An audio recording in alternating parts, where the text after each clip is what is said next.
Okay, good morning, Nigerians, and welcome to Kakaaki Social. I am Ohimaya Maize, your anchor on this segment. On this segment of the show, we spotlight the issues that shape conversations in the Nigerian social media. The campaign trail is buzzing. Atiku is in Katsina, and President Muhammadu Buhari was in Adamawa yesterday.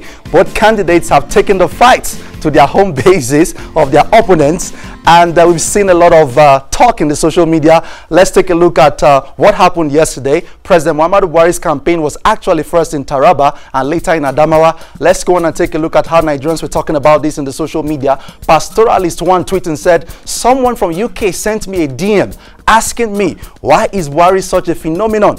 I replied, Buhari speaks directly to the hearts of the urban and rural masses, things you hardly hear from many elites." He attached this video to that tweet from Taraba yesterday. Let's take a look.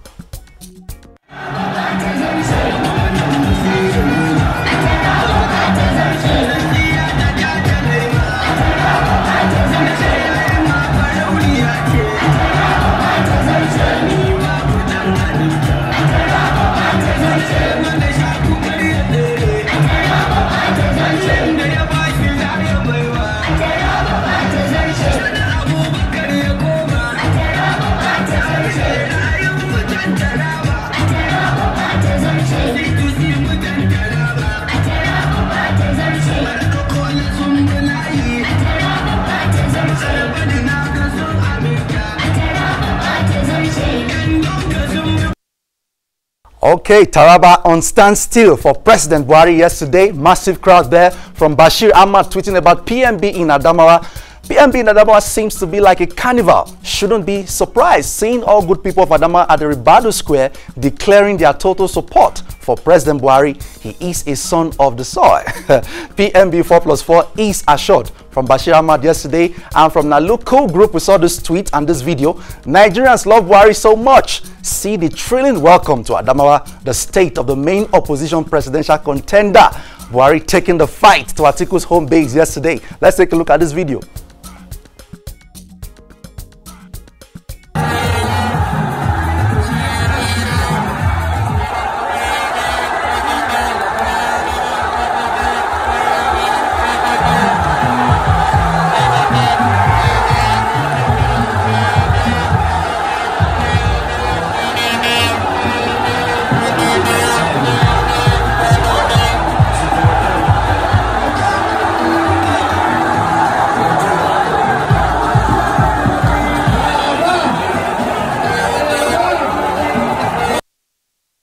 Okay, and of course, Tolu Ogunlesi was tweeting yesterday. He said, watching PMB in Adamawa on TVC News. On a related note, the opposition candidate will not win in Adamawa. Tell them I said so. Tolu Ogunlesi predicting a Buhari victory in Adamawa. El Bonga tweeting said, this is PMB in Adamawa, and as usual, the crowd is overwhelming. Adamawa is one of the states where some of our analysts laughably predicted a PDP victory with an astonishing 60% margin. From El Bonga, we saw that tweet. And let's take a look at this Twitter user, John Fanny Mokun, tweeting and said, this is Adamawa. I repeat, this is Atiku State. I'm very sure our brothers in PDP will be heartbroken after seeing this multitude that came out to welcome PMB in their candidate's home state.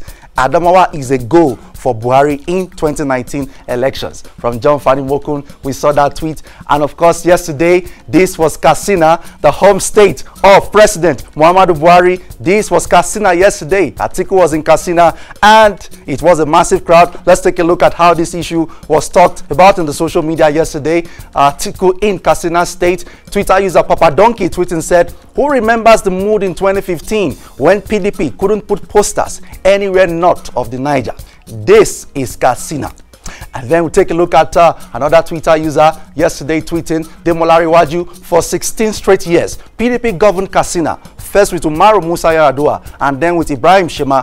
Anyone doubting that PDP will win massive votes from Katsina is not only out of sync with the national mood, but also out of sync with the mood in Katsina. Let's take a look at this video that he embedded in this tweet.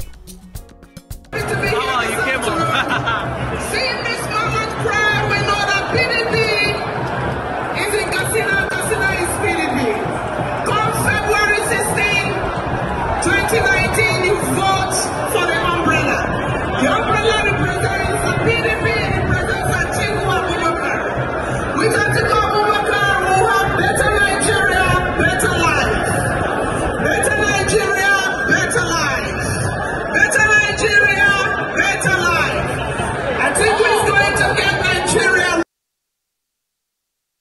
this much. I guess nobody was left at home.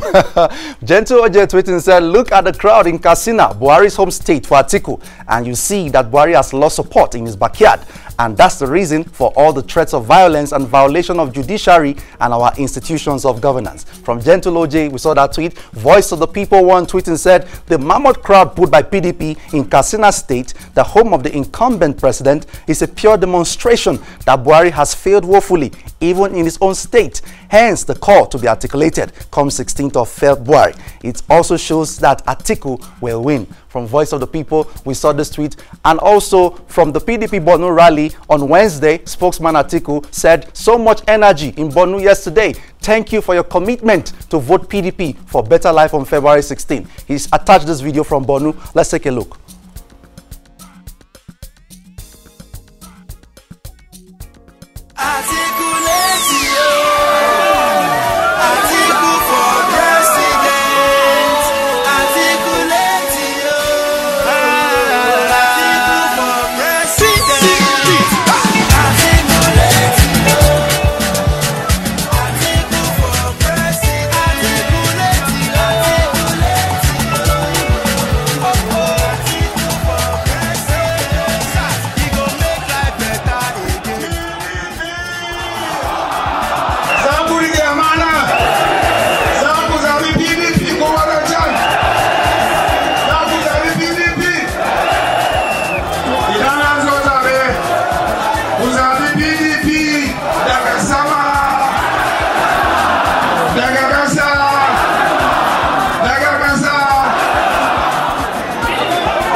Okay, Atiku pulling his weight in Borno State there. We move on from that issue to some drama we saw yesterday. Call it a case of two fighting. You could be correct. The Director General of the President Muhammadu Buhari election campaign, Rotimi Amechi, is also the Minister of Transport, and the Special Assistant, Senior Special Assistant to President Buhari on Diaspora Affairs, Abike Dabiri, had some mic drama yesterday at the rally in Adamawa State. Amechi versus Abike Dabiri waiting cause fight. Apparently, from what we can see in this video, it appears Abike Dabiri was trying to use the microphone, and Amechi says, no, you can't. Let's take a look at this video.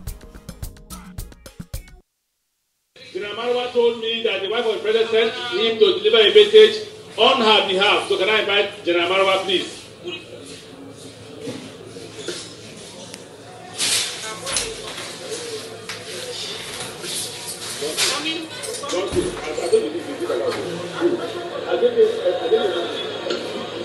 Please come forward.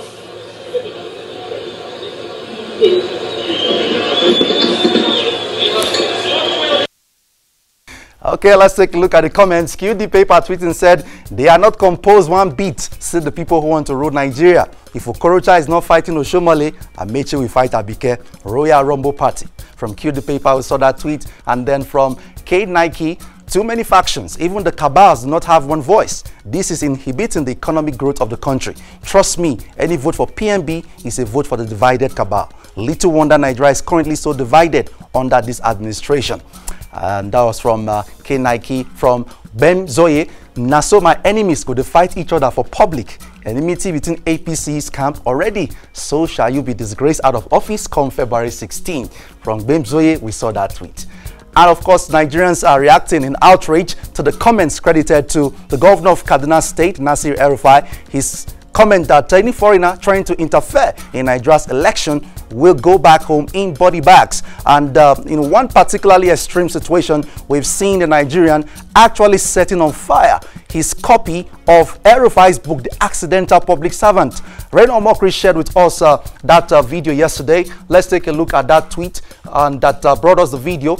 Let's go on and take a look at that. Watch and share. Nasir El-Rufai, detailed in his book, The Accidental Public Servant, called for foreign intervention against Yar'Adua's government. Today, he's threatening to murder foreigners who intervene in our elections. Watch, comment, and share.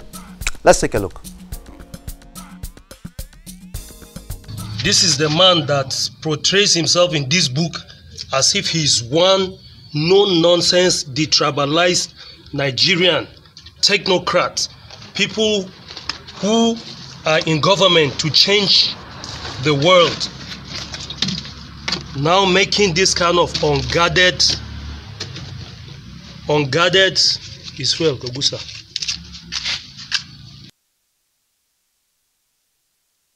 Decided to cut out the part where the book actually was engulfed in flames. We don't want to be seen to be encouraging such outrageous display of emotion. But this is how Nigerians were reacting yesterday to that video.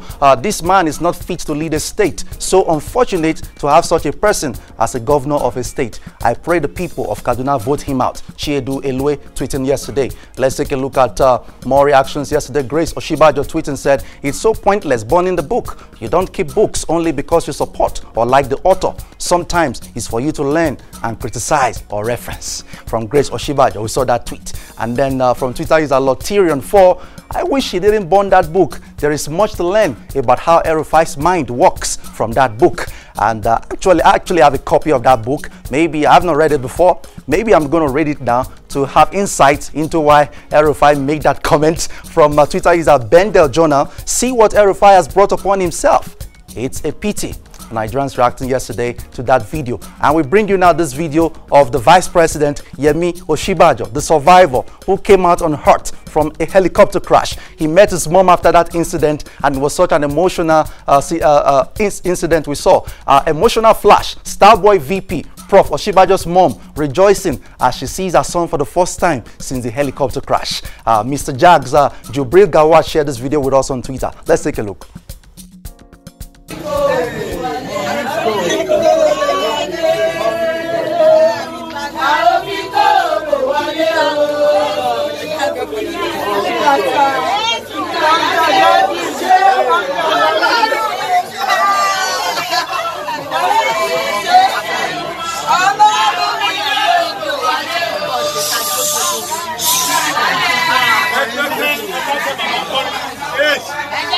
Mommy back on me.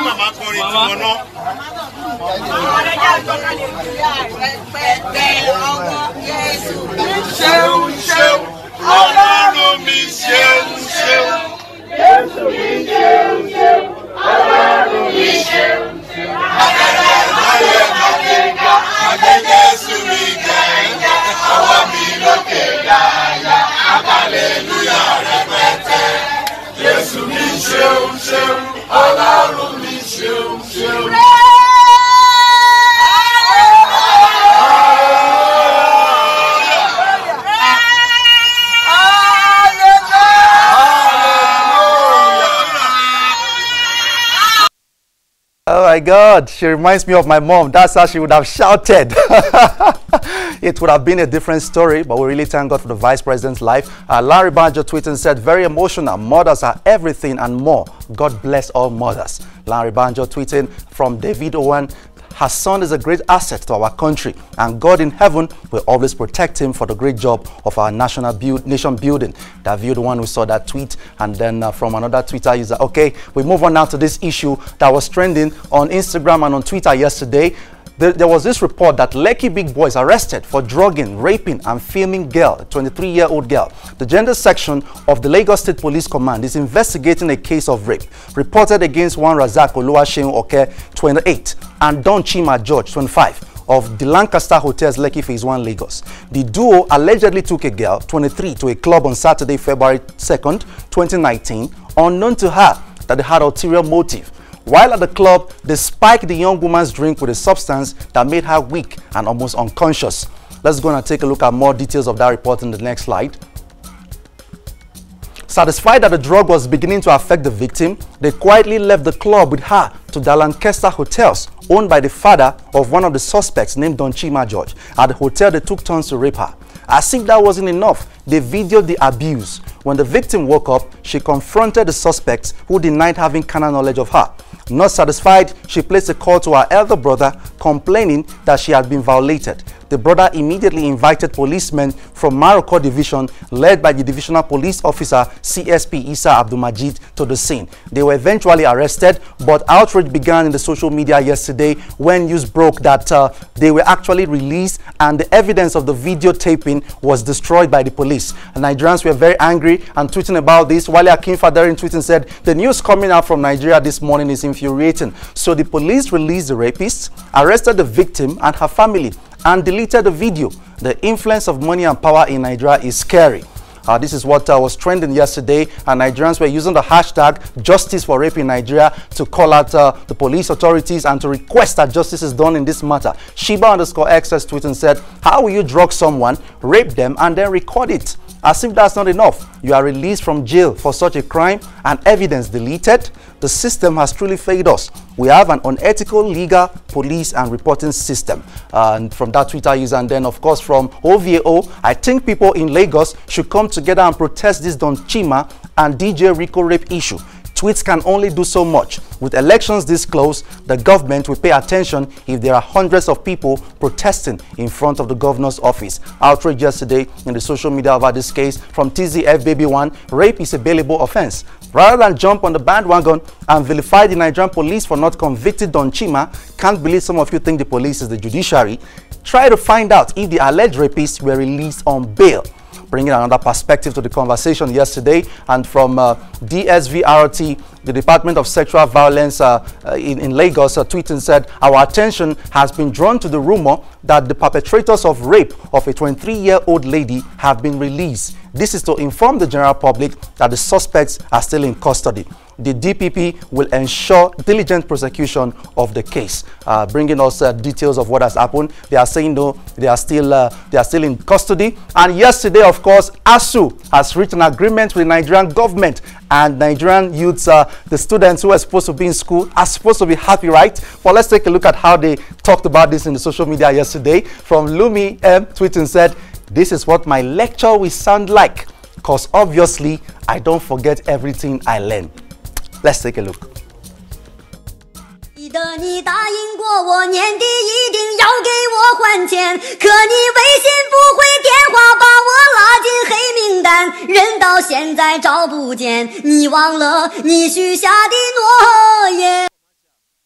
Okay, Nigerian youths won't kill us on social media. Well, I'm afraid this is the much we can take this morning. We have a limited edition of Kakaaki Social today. Please bear with us. This is where we draw the curtain on Kakaaki Social this week. Kakaaki Social returns Monday next week at 8 a.m. I am Ohimaya Maize, your anchor on this segment. Don't forget to follow the conversation on Kakaaki Social on Facebook, Twitter, and Instagram. And please subscribe to our YouTube channel, Kakaaki Social. Meanwhile, we'll take a break now, and when we return, Meet the Candidates continues. Stay tuned.